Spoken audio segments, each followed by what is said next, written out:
Et si on arrêtait de voir la recherche de nouveaux clients comme une source d'angoisse? Si au contraire, ça devenait un moteur de croissance fiable et prévisible?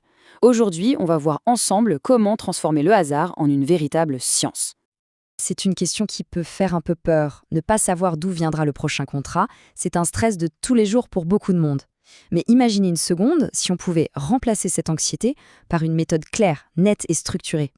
Eh bien, cette solution, elle a un nom, c'est la prospection commerciale. Mais attention, on oublie tout de suite l'image de la personne qui prend l'annuaire au hasard. Non, non, on parle ici d'une démarche qui est à la fois active, systématique, et dont le seul et unique but, c'est de créer une croissance qui dure. Alors, première étape, on va poser les bases. On oublie la chance et on se concentre sur la méthode, sur la structure. Ce qu'il faut bien comprendre ici, c'est que les bénéfices vont bien au-delà de la simple vente. D'abord, on identifie les bons clients potentiels. Ensuite, on génère des contacts vraiment pertinents. Ça débouche sur de vraies opportunités de vente. Et en prime, cerise sur le gâteau, on augmente la visibilité de l'entreprise. Bien sûr, il n'y a pas une seule recette magique. Chaque méthode a ses points forts. La prospection physique, le face-à-face, c'est absolument imbattable pour construire une relation de confiance. Le digital, lui, offre une portée et une vitesse incroyables. Et le téléphone, eh bien, il reste un outil redoutable pour un contact direct et un suivi très réactif. Tout l'art consiste à choisir le bon canal pour la bonne situation. Mais attention, qu'on choisisse le terrain, le mail ou le téléphone, il y a une question qui passe avant tout le reste.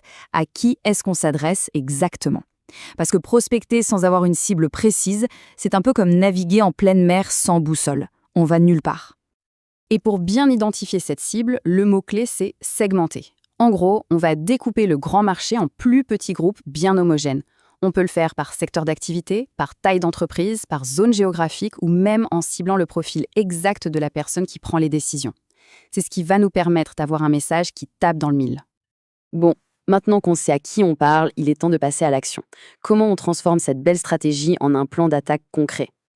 Pour qu'une opération réussisse, il faut une planification en béton. D'abord, des objectifs clairs. Pas de « on va faire de notre mieux », non. Des chiffres, des buts précis. Ensuite, un calendrier avec des dates butoirs. Et enfin, une répartition limpide. Qui fait quoi et avec quels moyens? C'est la base de tout. Et ça m'amène à un point crucial. Les outils. Ce n'est pas un détail.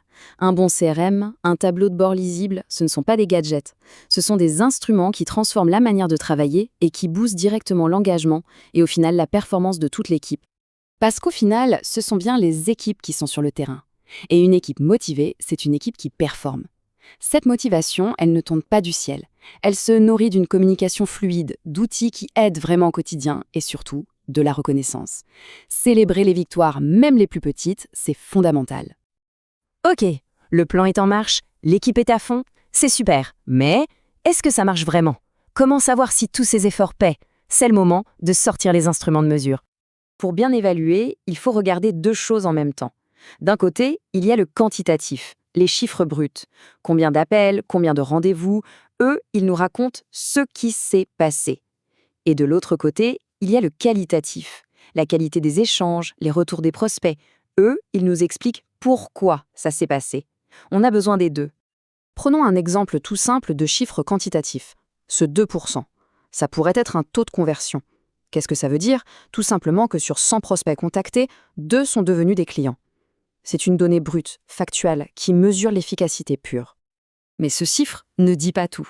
Et c'est là que l'analyse des retours, le qualitatif, devient une vraie mine d'or. Et il faut tout écouter, le bon comme le mauvais. Parfois, un client mécontent nous en apprend beaucoup plus sur nos faiblesses qu'une dizaine de clients satisfaits. C'est en regardant tout ça qu'on trouve les vrais points à améliorer.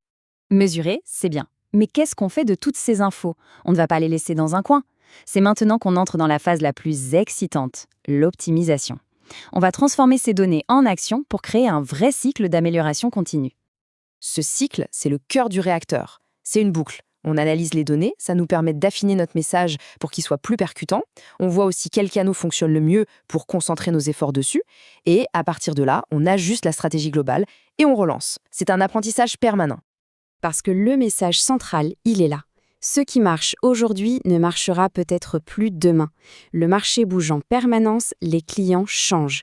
Une stratégie de prospection qui est figée, c'est une stratégie qui est déjà dépassée. Elle doit être vivante, flexible, adaptative.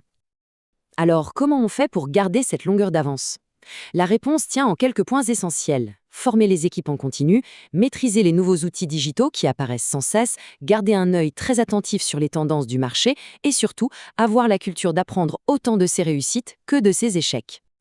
Au final, la vraie question n'est pas tant de savoir si la prospection fonctionne bien aujourd'hui, mais plutôt de se demander si elle est conçue pour continuer à fonctionner demain. Parce que dans un monde qui change aussi vite, la seule stratégie qui gagne sur le long terme, c'est l'adaptation permanente.